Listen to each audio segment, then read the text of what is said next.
आणखी एका मोठी बातमी आहे। विधानसभेत प्रश्न लावण्यासाठी नेत्यांच्या एजंटकडून पैशांचा व्यवहार होत असल्याचा खळबळजनक आरोप आमदार परिणय फुकेंनी केलाय। या संभाषणाची ऑडिओ क्लिप असल्याचं नमूद करत यात काही नेत्यांच्या एजंटचा समावेश असल्याचा खळबळजनक आरोपही आमदार फुकेंनी केला।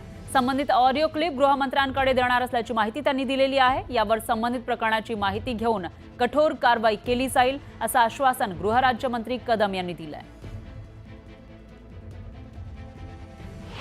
मांडण्याच्या दिवसाच्या 2 दिवसाआधीच्या काही ऑडिओ क्लिप, काही फोनवरच्या संभाषणाच्या, काही त्या या राईस मिलर्सच्या ऑफिसमध्ये काही एजंट टाइपचे जे लोक आहेत, जे हे प्रश्न का लावायचं नाही किंवा लावल्यावर काय होणार किंवा अशा प्रकारच्या धमक्या देण्याचं व्हिडिओ क्लिप माझ्याकडे आहे। गरीब कुटुंबांना जे तांदूळ जाते ते निकृष्ट दर्जाचं जातं आणि या बाबतीमधले कुठलीही हलगर्जी सहन केली जाणार नाही।